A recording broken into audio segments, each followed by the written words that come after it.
sugar.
Good afternoon.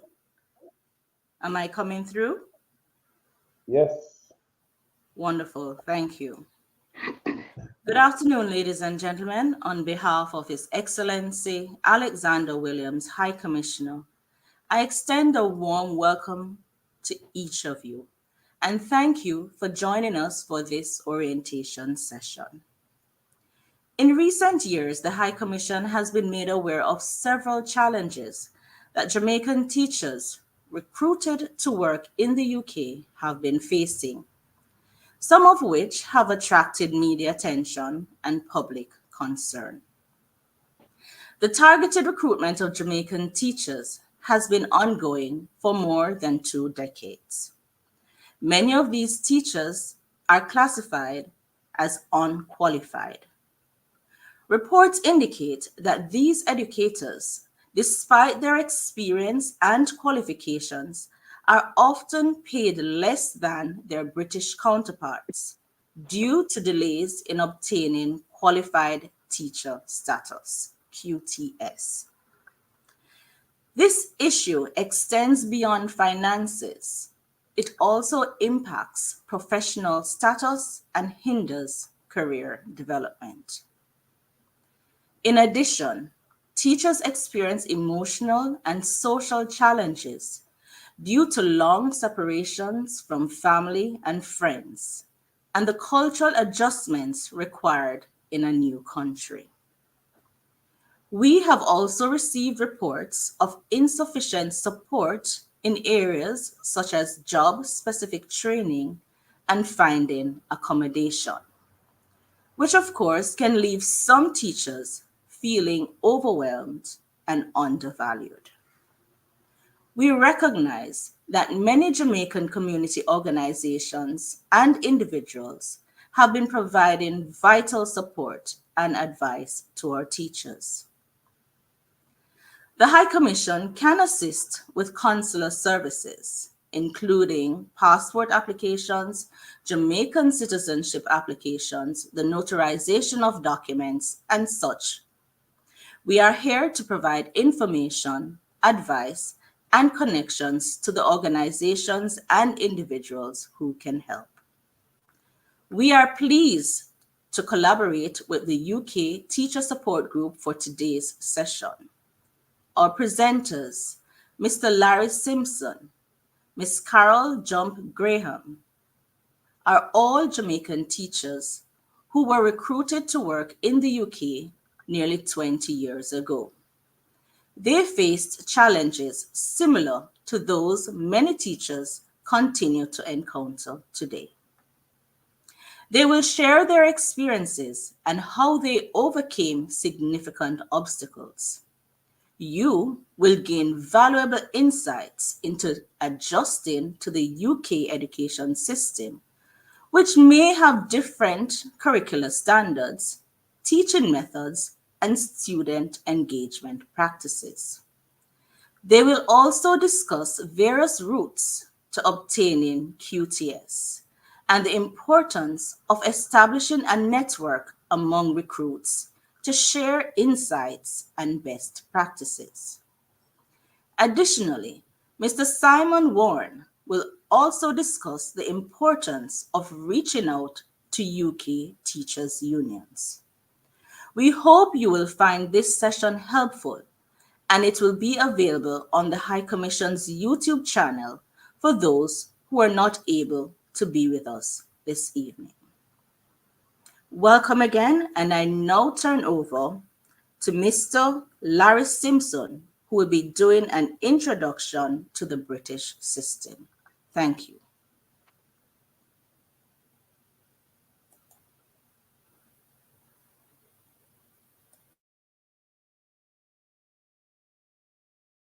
Hi, good evening, everyone. And I'd like to join the Deputy High Commissioner, in welcoming you all to this forum.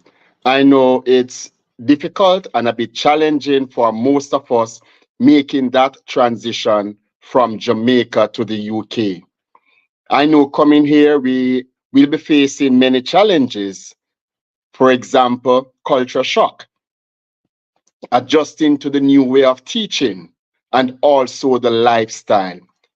It can be quite challenging to adjust to the differences between the home culture and the one we now live in. For example, take for transportation. Back home in Jamaica, most of us have our cars. Most of us have easy access to moving. But here in the UK, our movements at this very point in time, that most persons are here not having access to their own transportation, movement will be by public transportation. In the UK, there are a series of rail networks, bus services, and for commuting, you either have access to a prepaid Oyster card or you can use your bank card to tap in. But I will recommend that for those teachers, you research the payment method in your area which works best for you. And for those teachers who are here for some time, you might be wondering, why is he going over this? We know this, but we can't take it for granted that everybody knows, because there are some teachers on this forum who are just within their first 7 days of living in the UK. We leave our homes coming to a strange land. Where are we going to live? Most of us, we started out by renting homes. Renting a property, you look at a property, for example, bills included. What does bills includes? You're talking about getting a property that includes your gas, your electric, your internet, your council tax. And council tax is something I say to teachers, research what that is, because that is not something that we were familiar with back home. We look at having the various media, Virgin Media, Sky, and or water, or water bills. Unlike Jamaica, where you see the van popping up at your home to disconnect your utilities, it's slightly different here. Well, Jamaica is getting up to speed where they can stay in the office and disconnect your utilities. It is somehow that you will face. Then you look at no bills included. So most time teachers go for the cheaper option of having no bills included.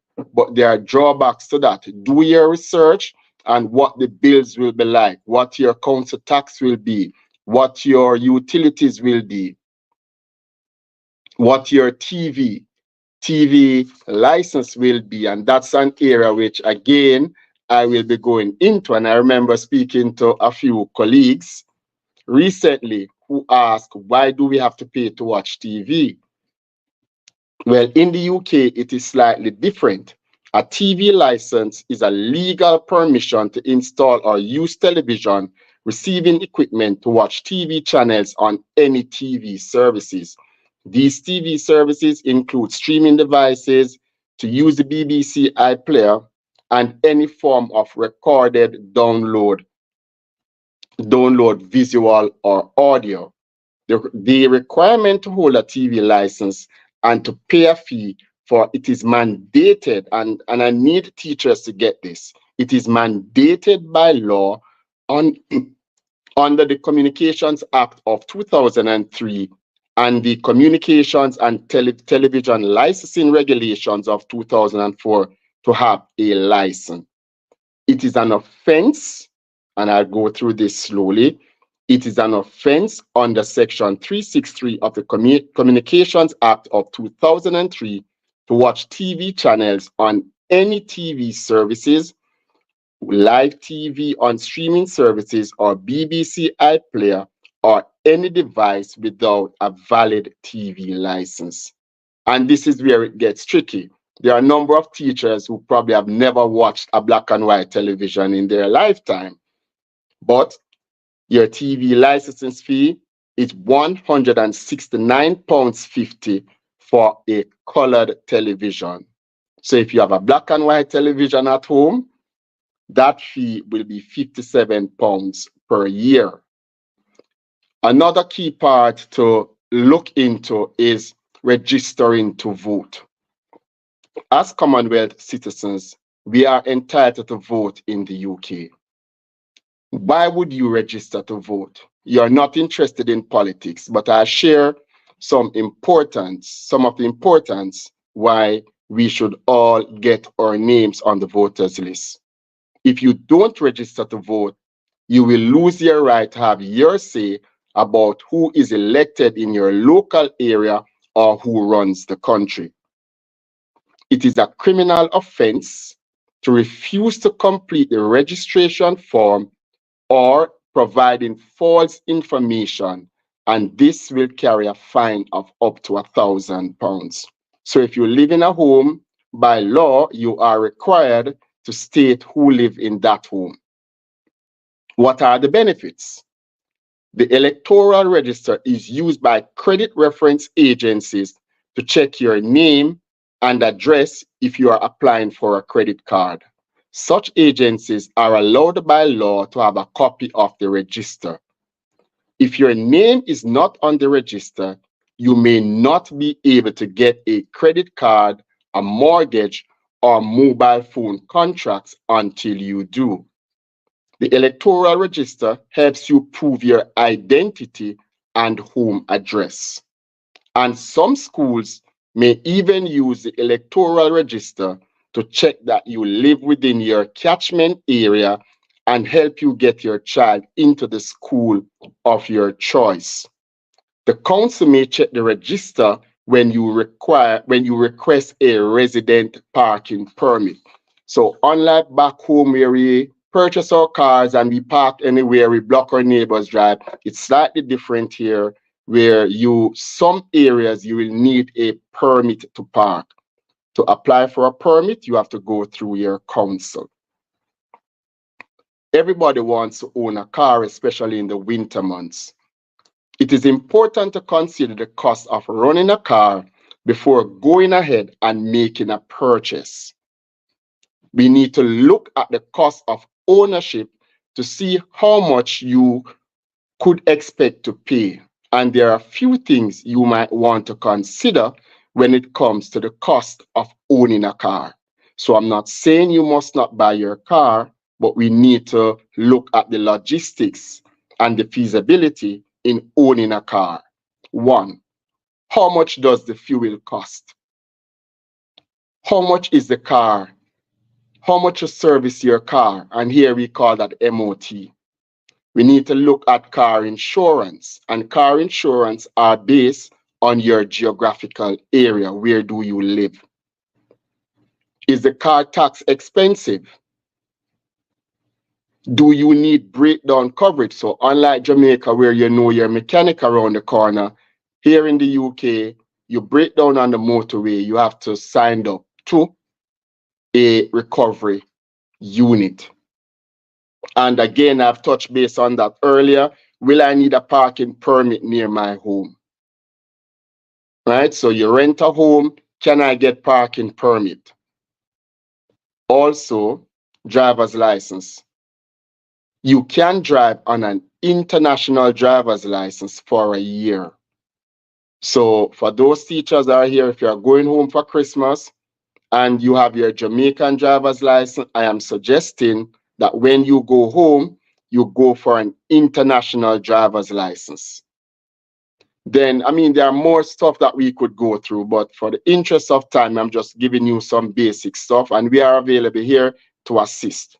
Union, and Carol will go through this later on, and I'm saying that when we're in Jamaica, most of us were members of the Jamaica Teachers Association, and to the best of their ability, they did what they could to fight the salary increase battles, along with improving working conditions.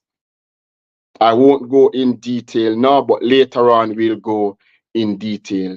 So at this time, I'll turn back over to Carol, who will take us on a journey. I hope she's not going through the full 20 odd years since we are here, but hopefully she'll tell you a little bit more about her journey into the UK.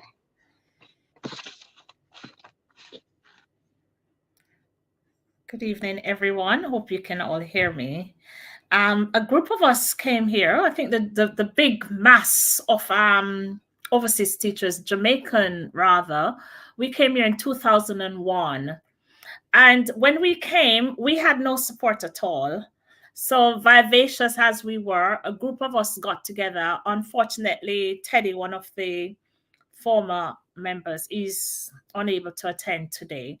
But we formed an association and we called that AJAT UK, and that was in 2001. And our backbone was the Jamaican High Commissioner and the NEU. At that time, Steve Sinnott was the General Secretary, and Adolph Cameron, he was the General Secretary for the Jamaica Teachers Union. And he was the one who steered us to get involved with NEU and the Jamaican High Commission. And we used to have regular meetings where we had members from all over London, other parts of England who came and joined, and we had like monthly meetings, but that was a long time ago.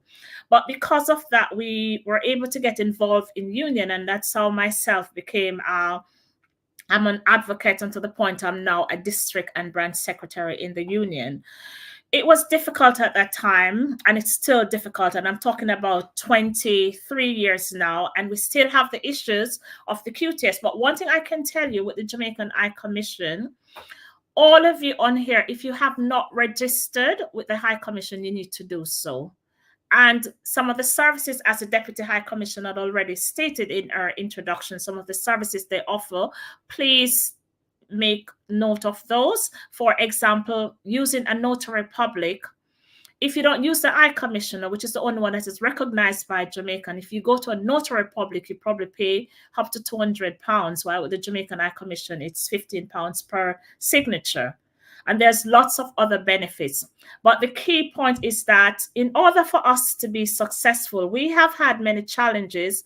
And in 2005, I, along with some other teachers, went with the former General Secretary, her name was Christine Bloor from the NEU, and we went to the Education Secretary with a letter asking for them to give us consideration. And that was when they decided that you could work for 4 years, and then after 4 years, if you didn't get your QTS, then you would have to go. But how many years on, and we still have teachers working for so many years in a school that still have not gotten their QTS. So it's the know-how, it's the knowledge, it's the network, it's coming together. And I don't want this evening to be the be-all and end-all. There's other pathway that we're going. We also have created an overseas teachers WhatsApp group, which for those of you on here who are not on it, later on I'd also like you to join, because we need to link up with other countries, other High Commissions, for them to get together and for us all to work together. They need us. Every single year they go to Jamaica, more and more. The country is now suffering a brain drain because so many of their very best teachers have left. If England wants us, then there has to be something to make sure that when you get here, you are put on the route right away and you don't have to wait for years, because there's no need. Your qualification is already recognized by the University Council of Jamaica.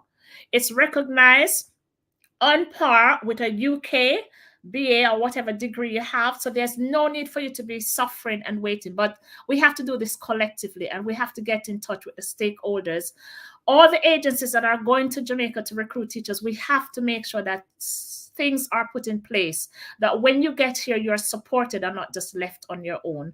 But it takes unity, and it takes all of us working together with all the entities that are there to support us. All right, thank you. So over to Larry.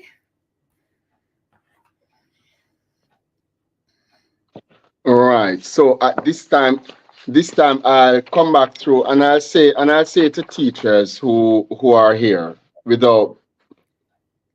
we need to try and understand the system that we are coming into.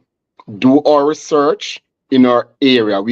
I guess most people have done that prior to signing their contract.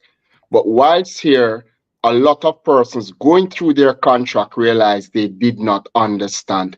You're here already. It's not too late to revisit your contract and to see how you can be supported. So again, later on the question and answer session, we'll go through some things. I'll turn back to Carol now to address the QTS. If you want to look at the QTS pathways.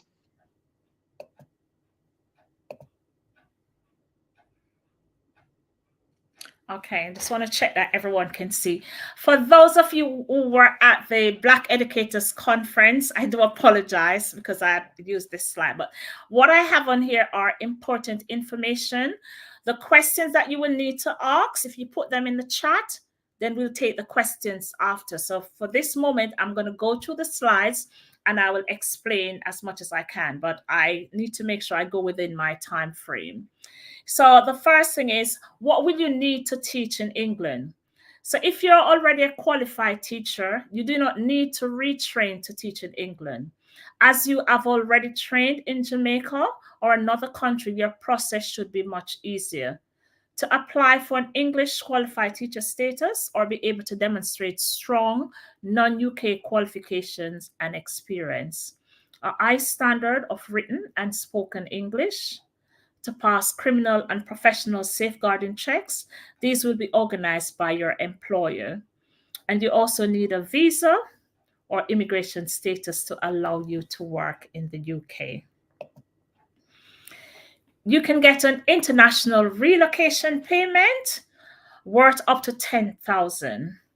So if you teach languages or physics in English secondary schools, you could be eligible for up to 10,000 from the UK government. And you can learn more about this in the international relocation payment. So qualified teacher status QTS, you're allowed to teach in any schools in England for up to 4 years without having QTS. After 4 years, you'll need to get qualified in order to continue. And this is what I had said before. As you arrived as qualified teachers in your country, it should not take you longer than a year to gain QTS. This should be negotiated with your employer, preferably before you take up posts. As in most cases, it would be your agencies making the request for you. If you work in an academy, free school or private school, it is not a legal requirement. Now, every year I visit Jamaica, and if I get the opportunity to speak to people who I know or are planning to come over, I'll say to them, make sure in your agreement you ask about the QTS, because if you don't ask, they will take it for granted that you don't know, and then they keep you on forever. So in your once you get appointed or the agency is recruiting you, just say to the agency that I would like to have my QTS as a part of this package. So once you get here, they should be putting it on. There's no way a teacher who is trained in Jamaica should be staying longer than a year before getting the QTS. There's no reason for that. So applying for QTS, depending on where you qualified, the subject you teach, and your qualifications. You may be able to use a new professional recognition service to apply for English qualified teacher status. You will not have to pay a fee or undergo further training when you apply for QTS. However, you will have to meet strict requirements. These requirements are mandatory and must be met in full, exactly as set out in the awarding qualified teacher status to overseas teachers. There is also QTLS. This is for teachers who work in sixth form colleges or other vocational institutions. You need to apply for a visa and a job, as getting QTS does not automatically get you a job. Sorry. And there's a new recognition service. So if you have a teaching qualification from one of these countries, you can use the new recognition service to apply for QTS if you meet the criteria. And these countries are Australia, Canada, the EEA, Jersey, Gibraltar, Hong Kong, Jersey, New Zealand, Northern Ireland, Scotland, Switzerland, the Ukraine, the USA. And countries with subject specialism. So if you have a subject specialism in languages, maths, or science, and a teaching qualification to teach 11 to 16-year-olds from the following countries, you can use a new professional recognition service to apply for QTS if you meet the requirements. And these countries are Ghana, India, Jamaica, Nigeria, Singapore, South Africa. And you can visit the award qualified teacher status to overseas teachers to get more information on this. And other routes to get the QTS in England. So there are 4 routes to qualify teacher status for teachers and training outside of the UK. 1, you can apply for QTS in England using the Professional Recognition Service, and that's from the DFE. And all of you on here, you should make the DFE website be your best friend. Try and use it because there's lots of information on there. Apply for the assessment only QTS. And for the assessment only, because you're a qualified teacher from Jamaica, please do not let your school tell you that you have to do 2 years. You don't. You can do 6 months, and that is because you already have the qualification from Jamaica. It's just for them to do some observation and just check to make sure that you're understanding the British system. So you don't need more than 6 months unless they find issues with you. And if they do, make sure that it is in writing. They're telling you exactly what issues they're having with you. You can apply for teacher training in England. So applying for teacher training is if you came to this country, you are teaching in Jamaica, but you're not a trained teacher. But if you are a trained teacher from Jamaica, there's no need for you to apply for teacher training in England.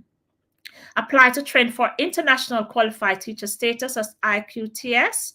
And the eligibility for each route will depend on where you qualified, your subject specialism, whether you already have teaching experience, and your personal circumstances. Your professional qualification. If you do not have QTS and is seeking employment, schools will need to see your professional qualifications or alternative evidence of your teaching and academic qualifications. You can get a statement of comparability from the UK Information Centre for International Qualification and Skills, showing how your qualifications compare to English ones. And for us, when we came, it was called NARIC. So this is a new name now. So this is where you would pay. I think it's £21, someone was saying, but there's a cost to it. But what you do, you pay, and then they will give you the comparability of your qualifications in Jamaica equivalent to the UK. Career progression. Apply for QTS in England. If you have successfully applied for QTS in England and have less than 2 years teaching experience, you can get support and mentoring through the Early Career Framework. You will also be able to develop your career through the National Professional Qualifications Framework. And of course, financial help is available, but a lot of schools, they won't tell you. You may be eligible for the leveling up premium payment or the early career payment. You can only receive the international relocation payment, that's IRP, once, and you cannot receive both the leveling up premium and the early career payments in the same year. So it's very important for you to know this. And the salary. So for the new salary scale, we have a minimum and a maximum. And this first scale is for qualified teacher status. So you will only be paid on this rate if you're paid on the qualified teacher scale. There is another scale for the unqualified. So we have a maximum, and we have outer London fringe. We have London. So the outer London fringe, so London fringe would be, for example, teachers that live in Birmingham. Outer London would be, for example, I work in Illingdon, so that's outer London. And then inner London would be, for example, Ealing, which is the other areas that is known as inner London. So if you notice, their pay is much higher. So that's the minimum pay. And then we have the maximum. So London fringe 50,000, outer London 53, and inner London 60. So it's just sometimes a meter from one area to the other, and you can earn as much as 6,000 just moving from one to the other. So these are things that you need to check out. So when you come, some schools, they tell you that you have to work for 2 years. So be it, but after your 2 years, you can always leave and go somewhere else. Don't think that you have to tie down into a job and stay there forever. And this is the unqualified scale. So my task to you is that if you have been teaching in Jamaica for more than 7 years, or 10 years, when you get to England, you need to ask them, you need to negotiate, or before, if the agency is employing you, you need to say to them, I would like to be paid on the highest scale of the unqualified. And if you look at this list, the maximum for excluding London is 33,000. Fringe is 35, 37, 39. Now, if you live in London and say you've worked for 10 years and then you just come in here, and some of them will pay you on a much lower scale. If you think of rent, cost of living, all the things that Larry had explained before, if you're not earning enough, there's no way you're going to be able to afford, and you come here for better, it means that you'll be living below your means, and that's not what you want. So you have to learn the art of negotiating. Yes, you want to come. Yes, the pound to the dollar sounds very nice, but remember, you're going to be living in England, not in Jamaica. So even though you're going to say 195 to 1, remember, it's England we're talking about, where you have to pay to watch your TV. So it's very important for you to negotiate your salary. Don't be afraid to ask for that. Holidays. As a teacher, full-time teacher, you're expected to work 195 days per year. We have what is called directed time. So if the school you work in is governed by the school teacher's pay and condition, if you're not on any training, you should be working 1,265 hours or less in the year. You need to check your timetable to see how many hours you are working. If you have a rep at your school, he or she should meet with your head teacher and ask for the directed time calendar. Every teacher should know their hours. If you're a training example, an early career teacher, ECT, your timetable should be 10% less. There's also a directed time calendar tool on the NAU website that you can look to help you calculate your schedule. And another thing, teacher's pension. As much, even if you plan to stay here for 5 years, it's very important for you to pay in the pension, because if you work here for 5 years and you leave and go back to Jamaica or you go elsewhere, you would have contributed to the pension scheme for the 5 years. So you would have been entitled when you reach the retirement age to get your pension. So it's very important that you pay into the pension scheme, and your employer will also contribute an amount as well. So that's the end of my slide. Thank you very much. So we'll go back to Simon now. Simon is an NEU regional officer. He and I work together in Hillingdon, so he's going to talk to you about different types of union. Hello, colleagues. I hope you can hear me okay. Thank you for giving me this opportunity to just speak a little bit about the importance of being part of a trade union. You've already heard that the system in the UK can be a complex one, and it presents challenges. It presents challenges for all members, but particularly for overseas teachers. Those challenges can sometimes lead to teachers feeling isolated and can increase and go beyond the normal pressures that already exist of workload and other such things within the normal role. So it is very important that you realize the benefits of joining a trade union. And I'm going to highlight those benefits over a short period of time. There's not enough time to kind of go into too many details, but it's just an overview. It's just to, and I'd like to start firstly by just saying that within the teaching profession, there are a number of very good trade unions that are working in schools. My own union is the National Education Union. And the reason that I'm here and I've been invited to present here is that I work closely with Carol as branch secretary in the Hillingdon district. And so that I'm part of the National Education Union.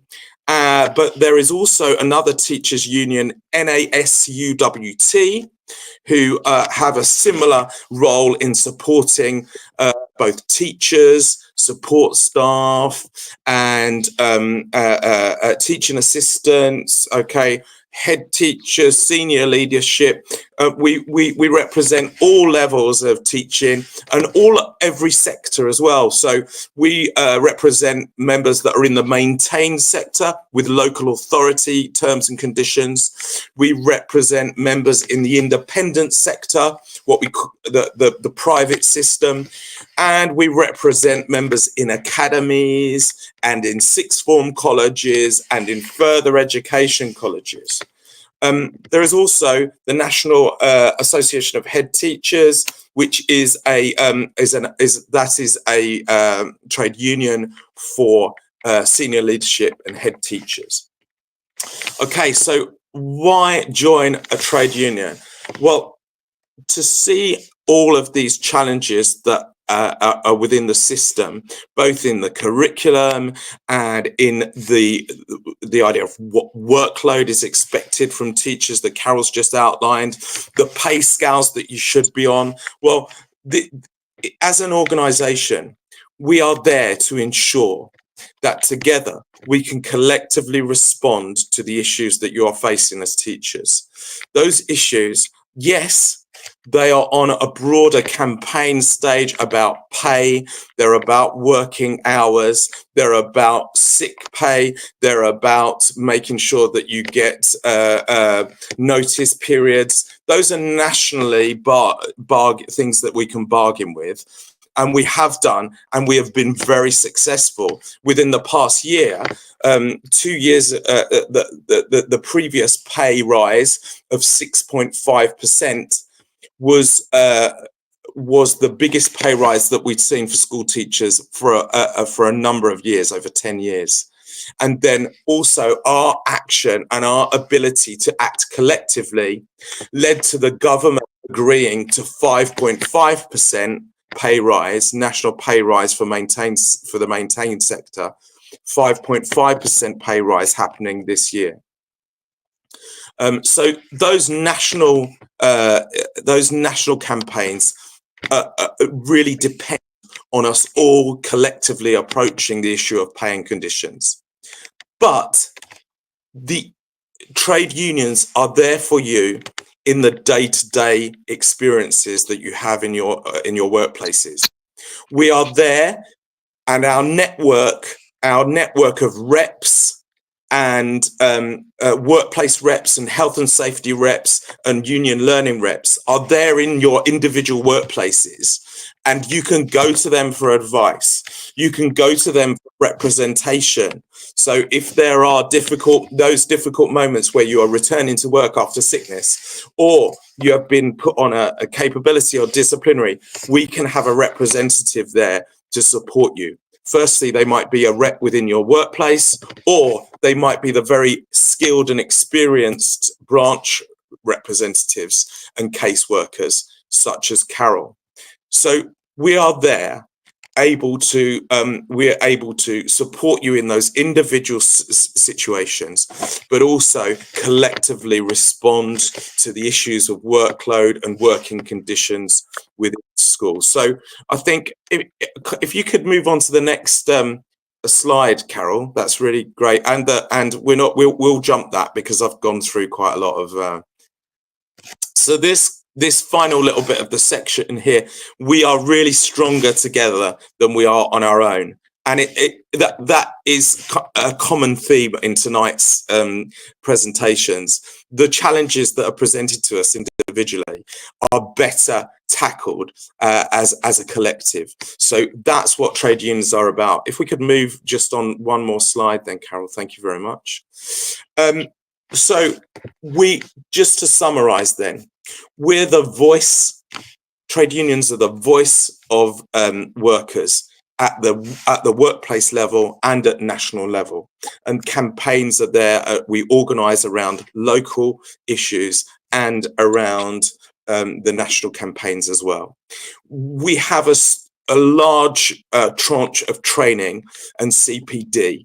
And you can get involved in that. You can become workplace reps, and you can come to foundation training, and you can come to advanced training and casework training, and you can learn how best to carry out and support your colleagues within the workplace.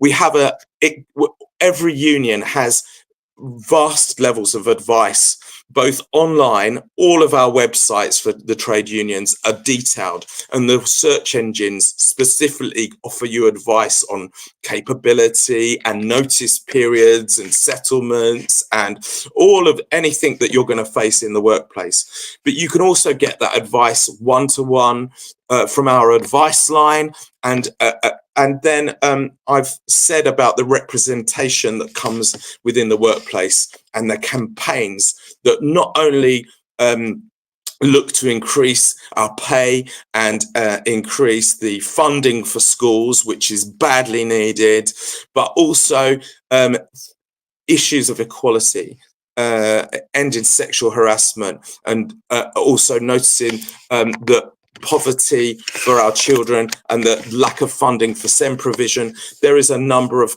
campaigns that we need to get behind. And of course, any level of discrimination which our members are facing, we can support members through that, both individually and collectively. I can just go on to the next slide. And when you join a union, there is of course a subscription, but that is scaled to your role. So if you're on a senior leadership, it will be more than if you are at a teaching, or if you're training, or if you're an ECT, or if you're a support staff member.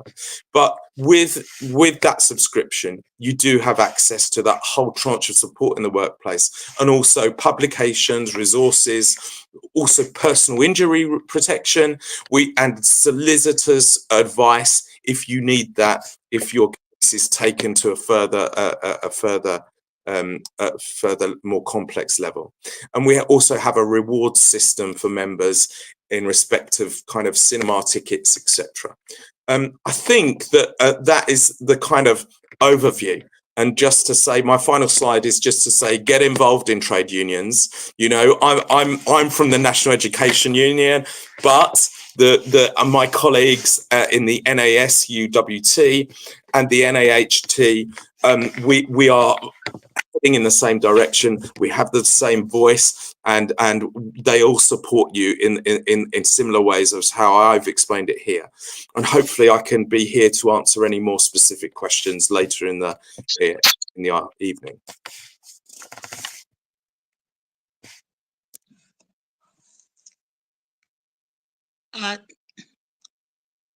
Thank you, Simon, for that presentation. And I think we can go, there's quite a lot of questions in the chat. And I'm going to need, Carol, a lot of them, it's about the QTS. Yeah. There are a number of persons who have said that they have been told by their schools that they have to do that 2-year period. And they are also pointing out and that they have checked it with other agencies that have confirmed what the school has been telling them. And they're asking, can you suggest what are the alternative agencies can people check in terms of doing their QTS without having to wait that 2-year period? To answer this question, because the DFE and myself and Edith, she's a lawyer from the union, we have been doing some work, and most of the information I've received is from the DFU. Now, if you have arrived from Jamaica, you are a trained teacher and you have had more than 2 years experience, there's no need for you to work another 2 years to get your QTS. There's no reason for that. So what they need to do is to contact their union. They can get advice from the DFE as well, because that is a body, and they need to get in touch with their ed teacher. There's no reason for them to be waiting another 2 years, as long as they've come into the country with more than 2 years teaching experience. Okay. Is there any one of the specific question was that, is there any agency or any specific, apart from, I'm not sure what you gave the acronym, but The for those of DFE us is who a are not governing teachers? body.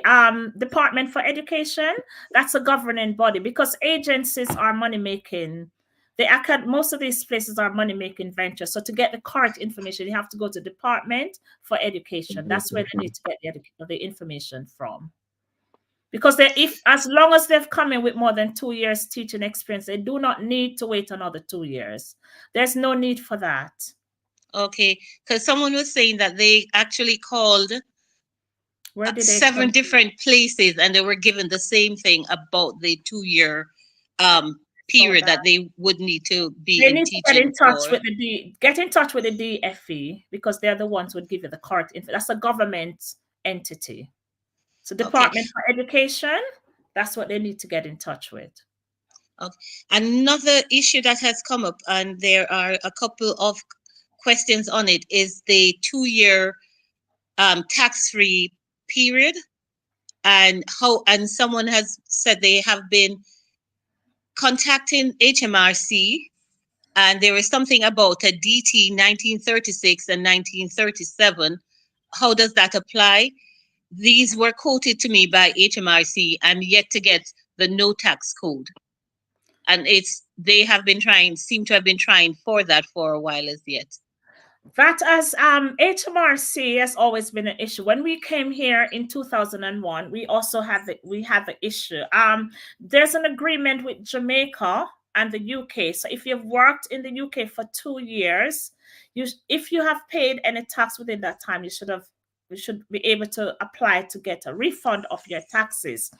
When you write the letter, there's a way in which to write the letter. When you write the letter, it is very important that you put in there the agreement between Jamaica and the UK. Now, HMRC, there is a problem in getting response. Some people are lucky, because when we did the poll on the Jamaican the network that we have, the WhatsApp group, some people have gotten back their money, and some people to date are still saying that they still haven't gotten a response.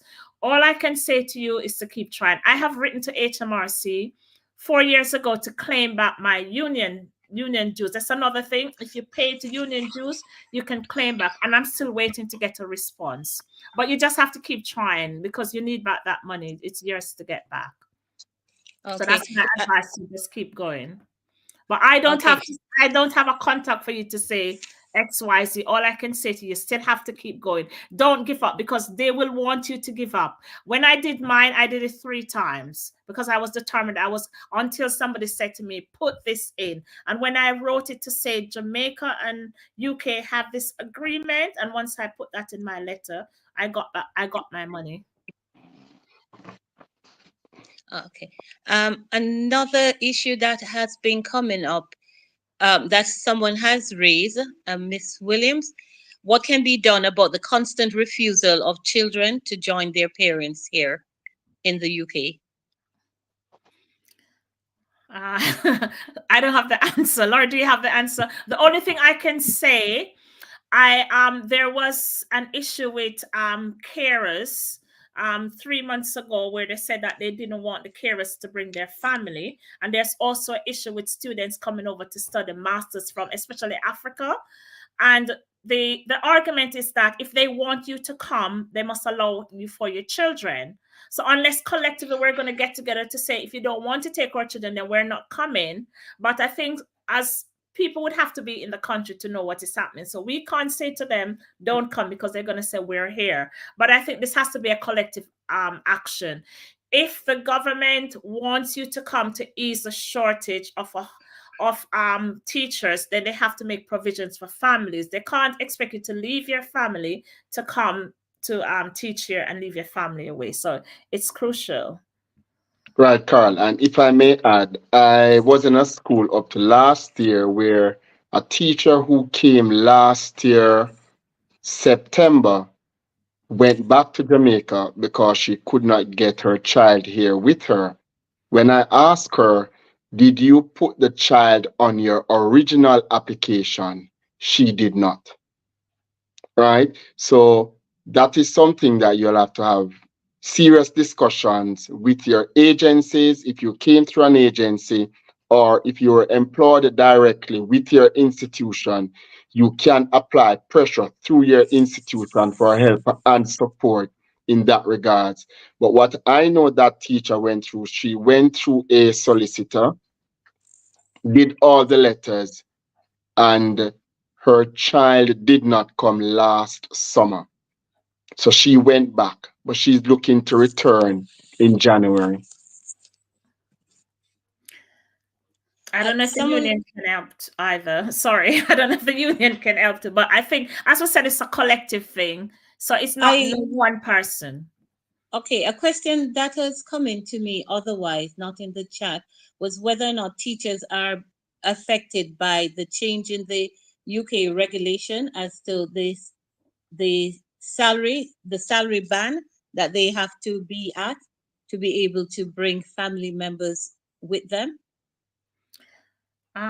Unless they're on the lower end of the unqualified stay, because I think, don't quote me, I think it's 32,000 you have to be on, and if you're on the highest scale, then you would be around that or a little above that. But I think they do fall into that as well. But I think teachers should be paid enough that they're able to get, and that's why I'm saying to people, if you're on the unqualified scale, you need to check if possible you can be on the highest scale, which is 30-something thousand, because I think it's 32. Don't quote me, but I think that's where it is at the moment. 32,000 per annum. Okay.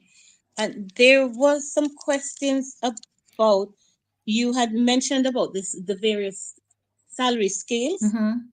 And someone was asking whether or not some of the higher scales that you mentioned, pay scale, was that in for specific subject area? No, the scales I just showed, that's for normal teachers, and then you have unqualified. Those who are specialists, they can apply for the 10,000. So all those who teach a specialist subject, they can get that. But an ordinary teacher, so if you're qualified, you have a minimum and a maximum. If you're on the unqualified scale, there's a minimum and a maximum. If you work in London, you get more money. If you work out of London, you get a little more. If you're on the fringes, on the outskirts, for example, Birmingham, Manchester, whatever, then your salary would be smaller. But those are main scale. Like when Simon talk about the 5.5%, everyone will entitle. I'll let Simon come in there. Well, just to say that in respect of specialist subjects and specialist and extra work, there's the TLR, which if you're made a lead in maths or English, that you will get an extra payment if that's the case, isn't it, Carol?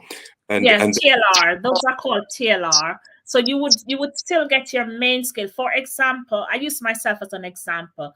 So I get the main scale plus TLR because I am a responsibility holder. I'm a head of faculty.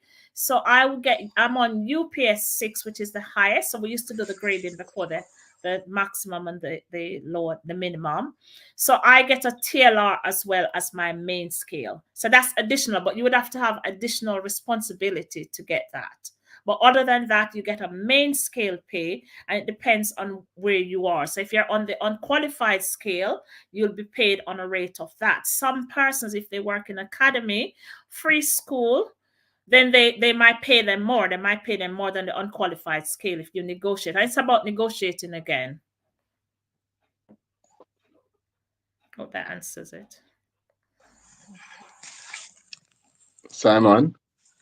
I did notice a question on maternity in the list, which is one that maybe I can go to. And I think that the question was about the potential for any a capability letter or any capability during pregnancy. In the UK, we have an act, the Equalities Act, which was brought in 2010, and it brought all equalities issues together in one act. And there are protected characteristics within that act. And those protected characteristics mean that if there is anything that it is to be unfairly, if anyone is unfairly treated and they are under that protected now pregnancy is and maternity is one of those protected. So you as soon as you are pregnant and there is a timescale to this, you inform the employer, and from that point you are protected through that pregnancy. Okay, and so that maternity protection is there in all contracts, certainly in the maintained sector and in all academies. And a lot of local authorities have even better protections for those that are pregnant.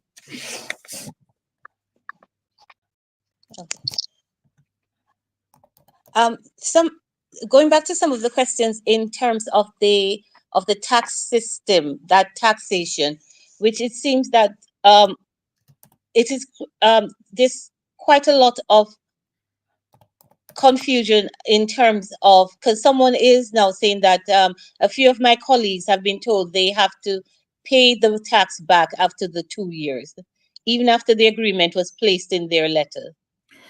I think the best thing that we're going to do, Mrs. Sylvia, is try and see if we can get in touch with someone from HMRC, and then we're going to have another forum, and then we invite them to come and answer some of those questions. I think that's the best way out. So from my end, I'll try, and if there's anyone else on this forum who has connection or knows anyone, but I think that's the only way out. And perhaps to someone from the Home Office to look at some of the immigration challenges around taking your family with you, because no parent should be forced to have to leave their children behind. That's true. So I think we can organize that for another meeting. Okay. And someone says she's still unclear about the QTS. Do I need to go the assessment route or not? Sorry, Vivian, I think Simon had his hand up. You want to say something? Oh, sorry. No, only just I just noticed a comment about a trade union question, but I can take that later, or shall I just take that first? And no, you can go ahead. Yes. So it was about, I think someone's saying, how long do you need to subscribe to the union before you can take advantage of I assume it's before you can take advantage of all that's on offer. Well, that's an important point. And actually, as soon as you are a member, you are a part of that system, and you have the protection and all of the advantages of being a member. There is no kind of advantage of being a longer term member. You are, as soon as you're a member, you have all of the advantages. But saying that, it's very important that we cannot retrospectively support anyone when they come to us with a problem. So if you come to us and you say, look, I've had this I've been discriminated against in this decision, and I've now I've not had promotion because of this, and I want to be supported. Well, we can't, that because that's a pre-existing issue. We to support you in the same way we would have been able to support you if we were already a member. And if I may add, I'm saying for all those teachers who are on this forum, do not step across the school gate unless you are involved in a union. It might be too early for tomorrow, but do not depart school tomorrow without being part of a union. It's very important. Back to you, Mr. Steven. Oh, well, on the union question, there was something that persons have been asking for contact information, and you can send us an email at the Jamaican High Commission on the CRO@jhcuk.com, and we can provide you with the contacts for all of our presenters this evening. And also, if you wish to join the High Commission's mailing list as well. And there are a number of questions. I'll go back to the question where the person was about a bit wanted some clarification about the QTS and whether or not she had to do the assessment route or not. And there are a couple of other union questions where persons wanted to find out about joining the union. How can they join it? And one person, I think Simon might have touched upon the question, can the union support me in sick leave disputes or any other dispute as soon as I join? Indeed, we would support you. You would be supported by the union. If it's a sick leave issue, it is probably a longer term issue. And so when I've talked about a pre-existing incident, which sometimes we're not able to support, if it's a sick leave problem, then it is a consideration of that issue. The important thing in sick leave is to know the stages and to understand the policy, and actually the trade union reps are the best people to help you and guide you through those procedures and policies within each institution, each workplace. So Yeah, you can be. Yeah. What I'm going to ask people to do, whether you're NEU or NASWT, because those should be the only teaching unions on here, is make sure at your school you should have a representative for either NEU or NASWT. If you don't, there's a borough level. For example, at my school, I have a rep. I'm also the rep. And at the borough level, so if you're in Hillingdon, I am your representative for Hillingdon. But on here, we have other people who are union representative in their schools. So just make sure when you go back to school, you check to find out. And it's very important you get. Another thing I'm going to say for the QTS, there's lots of issues. In summer last year, we had a meeting with the DFE, and there were some people on here were on there and some other overseas teachers. The thing with the DFE, they go around in circles. I'm going to try again to see when we have the next meeting, if we can get them on board and they can explain some more, because for the QTS, for example, it's a school responsibility to make sure that they get their teachers qualified and get them on the QTS. A lot of schools are on the cheap. For example, at my school, I had to wait 3 years. And because I took matters in my hand and supported all the other overseas trained teachers in my school, that's how we got them, because I contacted the board. A lot of training are now done in schools. It's not where they used to be done at universities before. A lot of them are done in schools. So it is a responsibility of your head teacher to put you on the program. But if you don't insist or you don't ask, they will have you forever until after 4 years. They said, sorry, we can't keep you anymore. So what we're going to do again, we're going to try to get the DFE on board. And we're going to try and get other unions involved. So collectively, we can work to get all these problems solved. Because you should not have to wait another 2 years for your QTS if you come as a qualified teacher from Jamaica. But Carol, may I ask if it is a matter of resources? Because listening to this, I suspect that for many of the schools, it may suit them to have the teachers wait 2 years before they do that, because they don't have to pay them at the higher level. So yeah, you need to just know your rights. And that's what I'm saying to you all. I was there for 3 years, and for my interview, I said, I need to be put on the program. Yes, of course, we're going to do it. 1 year passed, nothing. I started filling out the form myself. Then I went to the relevant person. They need to register me. Yes, Carol, I've registered you.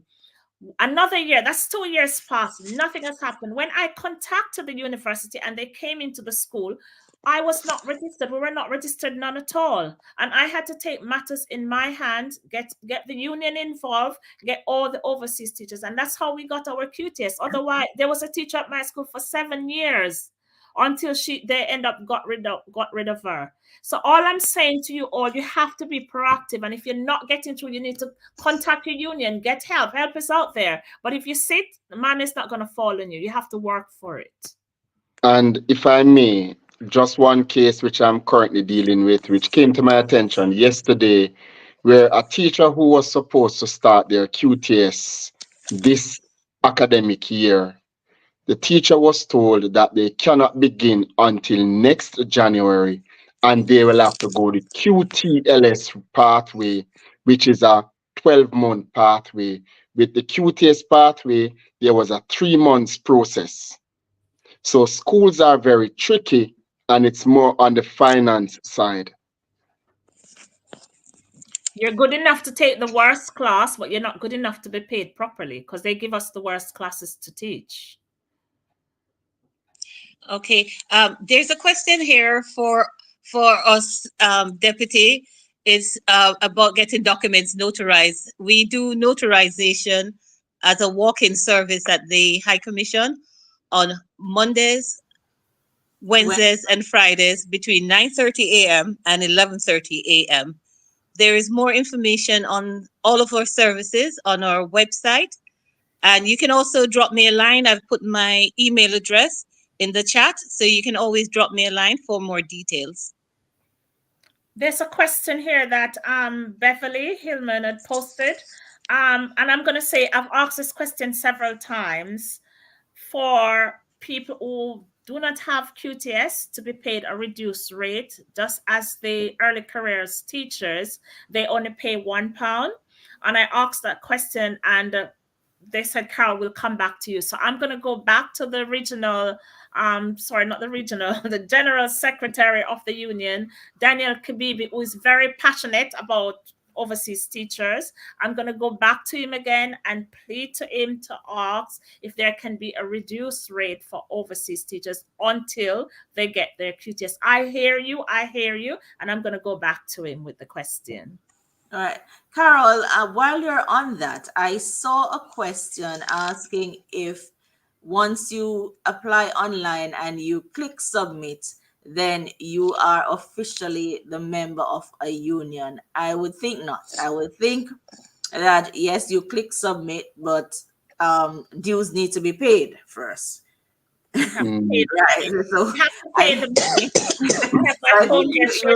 have to pay the money. Paperwork and you have to pay first before everything is completed. You have to have your card confirmation. Yes. Once you apply, and some people have stickers. Like those who know me, I have my phone and there's a sticker on there, and you just tap your phone, but it asks you for your card. So if you can see, join the NEU, but you have to put your card details. Otherwise, we don't make money. For example, Simon is a working officer. He works for the NU, not like me who work for free for NEU. So these people have to be paid. When we go to conferences or the nice hotels that we stay in, and when we keep events, those have to be paid. So it's a union dues that pay for them. All right, and I may add on that. I'm a member of the NASUWT for over 20 years.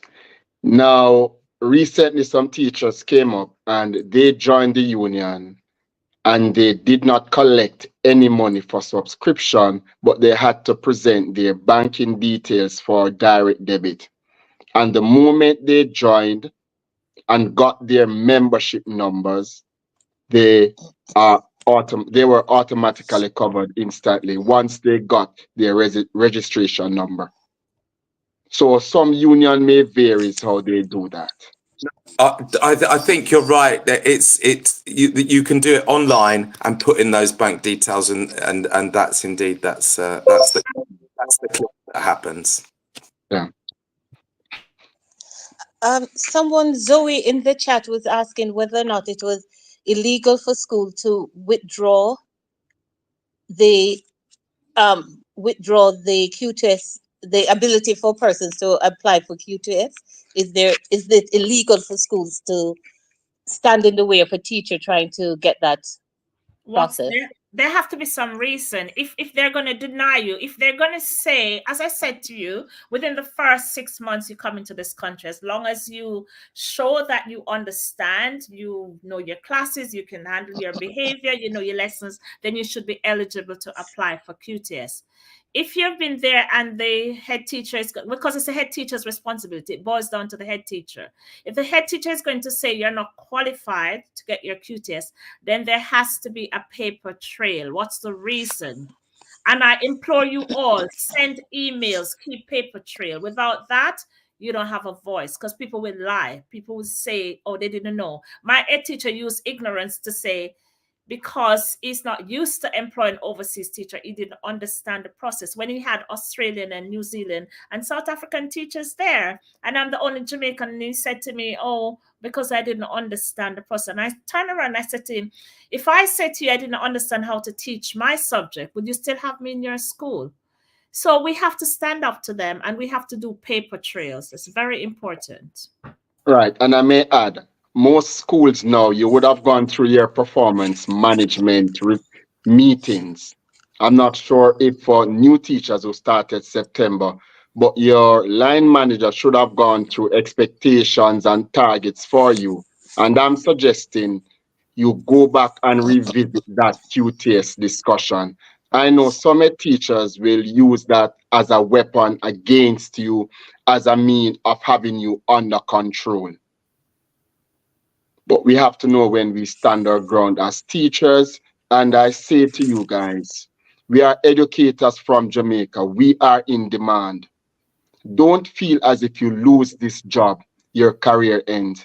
Because most of you will say you are living a much better life in Jamaica. Some of you come family just in a little small 2-bedroom house. You can't turn, you can't even go outside. So don't feel as if we go back home, it's all end. But I would like everybody to remain. Life is good. The weather is good. It's a very good November. You're telling me that the weather is good? No.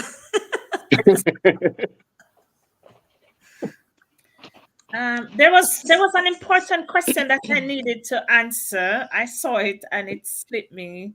I forgot. But anyhow, what I want to say to you all about your QTS, please keep the fight.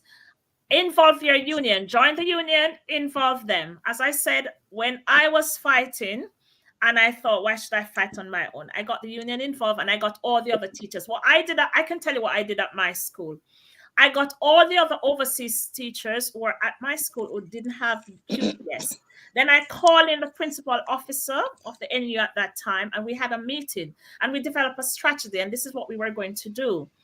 After we found out that they were lying to us going 2 years, and I said enough is enough, I contacted the university myself, and I got the names of everyone, and I got the assistant to come in.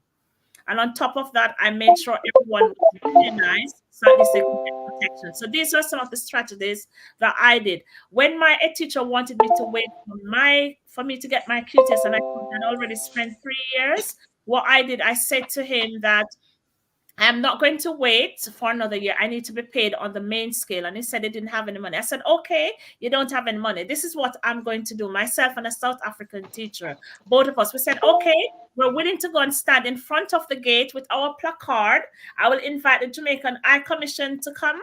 I'll invite BBC, and I'll invite all the media houses. And once I said that, the following day when I went to work, the South African guy was there before me. He said, Carl, have you checked your pigeonhole? I said, no, I'm just coming. He said, go and check. There was a letter from my ed teacher saying that he would pay me on the main scale. So you just have to try, because why should we come, spend all this money, pay all these bills and be undermined? So we have to unite, come together. And that's the only way you get your QTS. Otherwise, you'll be there for years till they kick you out. Carol, if I may, one of these, I noticed a trend in the comments. Is it possible that some teachers are not being recommended to do the training for their QTS because they have not been sufficiently trained in their initiation at the schools. So is it a likelihood sometimes that certain training is not forthcoming, and so the teachers are not aware of what they need to do, the standard that they need to be at in order for them to be able to undertake the QTS training? That is correct, because in some schools, remember, it's cheap labor. So the longer they have them, the cheaper it is for them, and they'll get the work done. So So what people what training should the teachers, when they come, insist on getting when they arrive? when they come in, for example, subject specialists, for example, I'm a food specialist. That's what I came. First, I said to them, is there any training for me? And they said, no, no, no. What I did, I went to the library and I went online. And that's why it's important to communicate with people. Through communication, I realized that there were training that were available for subject areas. So when I found out, I applied, and then I went to my head of department and said, I have applied for this. They can't tell me no, because I need to make sure I upskill myself. So these are some of the things they have to do. They have to network, join other network, find out where their other teachers are similar. You have subject, for example, if you teach maths, there is network association for maths. There's online. There are lots of online forum. Find out what is happening. But also your head of department, it is their responsibility to make sure they train you to get you equipped. If they feel that you don't have the necessary skills, they can offer in-house training. But some of them will not do it. They'll just keep you down. But you have to be proactive as well. And you can't just be in your school and just in your zone. You have to find out what's going on. Join as simple as joining a library. Joining different networks. That's how you'll get information. Otherwise, you'll be there forever. Someone was asking, Ms. Watson was asking, can you explain the teaching standards and its importance in practice for new teachers? I'm going to say some. Larry, if I stuck, you can back me up. There are, Simon. There are 8 teachers standard, and every teacher that teaches in England needs to know the standard. The union used and the NAU used to publish it in the back of our diaries for district sector. We used to have it there. It's no longer, but it's online. You can just type in teaching standard. So when they're going to grade you, when they come to observe it, even though teachers should not be graded anymore, but some schools will still, when they do classroom observation, they are going to be checking to make sure if you're meeting those standards. And one of them, for example, is professionalism. So for example, you have to be a professional in your classroom. Certain words you're not allowed to use, because if you do use those words, you can actually lose your jobs. Yeah. In terms of managing your classroom, so classroom management, behavior management, that is very important that you understand that. How do you speak to another colleague? How do you plan your lesson? Your deportment, how do you carry yourself? So they'll always use the teacher standards. So every time they're going to talk about it, if you go online, you can find the standards, and you need to know. You need to be like your Bible. I once had it when I just came. I printed it off and I would stick it in my classroom right beside me, so I can always look and I can also check. So when they said you haven't met this standard or you haven't met this standard, and for example, performance management, even though for this year, schools should not be using it, but because of how it is structured, some schools will still be using performance management, and that's how you will progress from one point to the other. If you have 3 objectives, so say for example, you have passed 2 objectives, and the 3rd objective, you've met a part of it, or you haven't met all of it, you still should be put through because you've met 2.5. So you should not be denied to make your progression. So these are information that you need to know. And again, I'm going to point it back to your union, back to your school policy. Another thing again, every school should have policies on their intranet or wherever they store them. You need to go and find those policies and read them. You have absence policies. You have pay policy. you have sickness policy, you have all different policies. You have to maternity policies, you have all of them. You need to go and find them and read them. You need to make them be your best friend. Because if you're not aware, talking about awareness, how am I able to be telling you all these things? I came to a country that I was new in the country, and I make it my point of business to be nosy, to ask questions. As I said, I visited the library. The library was my best friend on weekend. I went online. I formed groups. I joined groups, and I asked questions. I wanted to be the best teacher I am as I was in Jamaica. So I made sure I find out, is there a network for the subject that I teach? Is there groups I can join? And this is what you need to do. You can't be in your own cocoon and to prosper. If you plan to stay in England, you have to make sure that you're networking. And when we said join the union, don't ask what the union can do for me, because I'm going to tell you as a union person, if you don't join the union, and say, for example, safeguarding, and please read up on your safeguarding policy at your school. If you say something to a child and the child think you shouldn't have said it that way, or you looked at a child and they think you look at them a certain way and they report you, you have a system that is called LADA. That's an external institution that works with school. And if your school makes a report to LADA, the school has to investigate it. Sometimes it could be a police matter where you have to come to the police station. If you join the union, you can call your union representative and tell them your issue, and they can get a lawyer. The head office can get a lawyer to accompany you to the station. If you don't join the union, you have to pay at least $250 or more. To get a lawyer to write a letter is £800 or more. So think about it. Don't ask again, because when people ask me what the union can do for me, you just get me upset.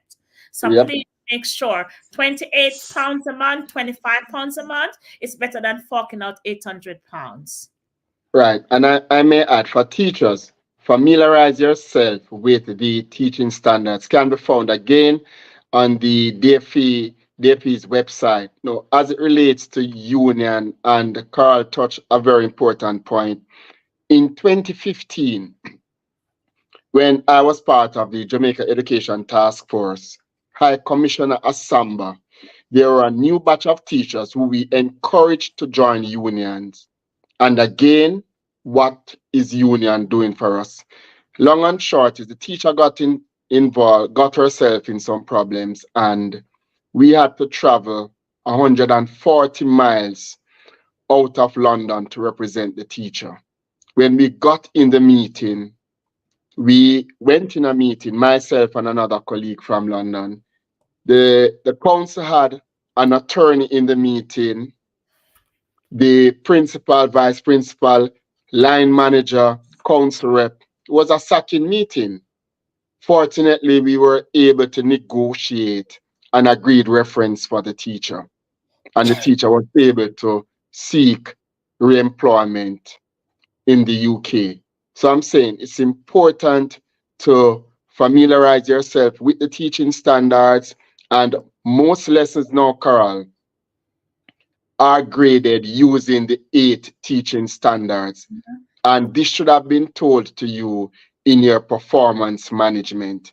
And I mean, don't be afraid to go to your line manager and ask back for your performance management copies. For those who have done their performance management, a copy of that document is crucial, and it is important similarly to your contract. Because in another 12 months, when they use it, and they should not, for performance, pay performance or promotion, you need to have your evidence that I have met A, B, C, D, E. And if another voice to say how important it is to understand your policies, understand your procedures, understand the school's way of appraising. It may not be the right way, but if it's the school's way, you need to understand it. And actually, the teaching standards are very clearly in 2 separate parts. And the second part, and you would expect it to be about teaching your professionalism, but actually, the second part is about you as a professional and your professional conduct and your personal conduct as well. So the way that you interact with management, the way that you interact with the pupils is all a part of those standards. And that is very clearly set out in those teaching standards. So you know that being informed is so important. And Simon, you have touched professional and personal conduct.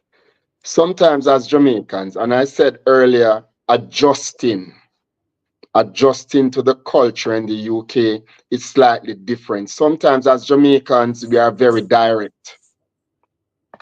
That is another thing that we have to make that adjustment.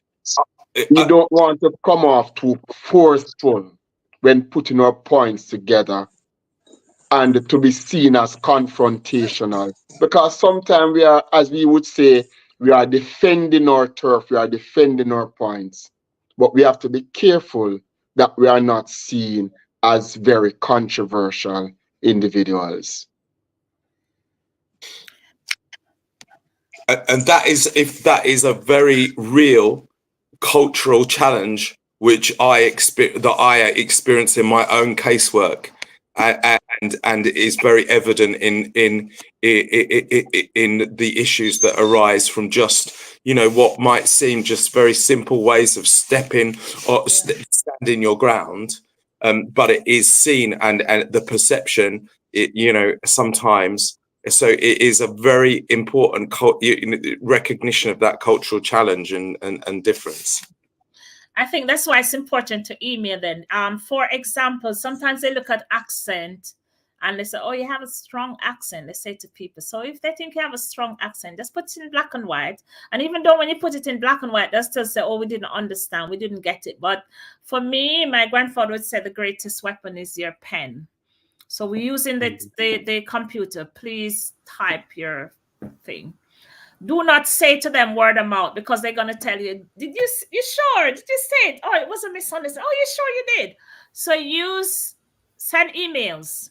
That way it can be traced. That way they can't lie, because we use it in court, so they can't lie. And as I said, just cover your back as well. Well, whatever you're going to do, if you're not certain, ask question. And please don't willingly volunteer to do things or to write things, because what will happen when you offer, like in a meeting, oh, I will do this or I will take that, and then you write it, they will take it and tidy it up and fix it up and call it their own. They won't say, you know, this person had contributed. So be careful of that. You watch, you learn, you observe. When you think you know enough, then you can start talking, but you just need to cover your back. Carol, Larry, Simon, thank you so much. I'm sure that this evening's session was quite informative. It, of course, was very productive. And I see Vivian is back online, so let me hand over to her and stop doing her job for her. But I just want to say thank you. And just a final word for teachers who are here who may become pregnant and may give birth to children while here. Know that in the UK, your child who is born here does not get UK citizenship. Unless, of course, a parent is British. But if neither of the parents are British and they're not entitled to UK citizenship, your child, when born, is going to be stateless. So please ensure that as soon as your child is born, that you apply, because you do have to, because they are born outside of Jamaica. Please apply for citizenship for your newborn child so that your child can get a Jamaican passport to travel on. So please remember, child born outside of Jamaica here in the UK, you need to apply for citizenship by descent for that child, and then you're able to apply, once the citizenship is granted, for the child's Jamaican passport. Thank you. Vivian? Yes, over to thank you. I just wanted to echo something that Deputy said in terms of the children, but also for teachers who might have been here for a long time and are able to apply for their British citizenship. you are going to need a valid Jamaican passport when you're applying for your British passport. That has been a recent change in the laws here in the UK. So that's something to bear in mind. Those of you who may have British citizenship, you need to make sure that your Jamaican passport is also valid. And for everyone else, keep an eye on your expiry date of your Jamaican passport. Don't wait until you need to travel for an emergency because your mother or someone is ill or there's a funeral you need to go to or some other emergency in Jamaica. The process is not quick, although you can renew if you qualify online at the website of the Passport, Immigration and Citizenship Agency. Those are just two things that I will say in terms of the services we provide at the High Commission. Don't wait to renew your passport. You can renew your passport if you have 12 months or less on it. Don't wait until you urgently need it or you urgently need to travel, because the process is not fast from the UK unless you can use the online application system, and not everyone qualifies for online application. But I just want to join with the deputy to thank Larry, Carol, and Simon for being here tonight and giving so much very good information. As Carol is saying, she wants to do several of these kinds of sessions. So tell your friends, tell your colleagues that, you can contact us. We can put you in touch with Simon, with Carol, and with Larry for more information. And take to heart the thing of having a network and working with others. A united front does help. And as someone who has been here a while, I said to Carol and Larry that I was surprised that the issues that came up in 2001 are still the same issues affecting teachers recruited from Jamaica. And I'd also like to thank everyone for joining in. I hope this has been enlightening for you. And if you have any specific questions, you can email them to us and we will pass them on for Carol and Larry and Simon himself to answer and to give you more detailed information on any particular thing that is very personal to you.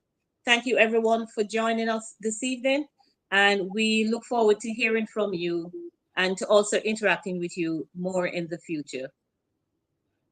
Good night, everyone. Thank you. Good night, everyone. and wrap up warm. Oh, Mrs. Sylvia, did you tell them about registration? Because I think it's important for them to know that they should register with the High Commission. Could you? Yeah, I've been saying that, and my email is in the chat several times. Okay. And you can always come on to the High Commission's website to find me as well. Thank you, everyone, and good night. Thank you. Good night. Thank you. Good night, everyone. Good night. Thank you very much. Bye-bye.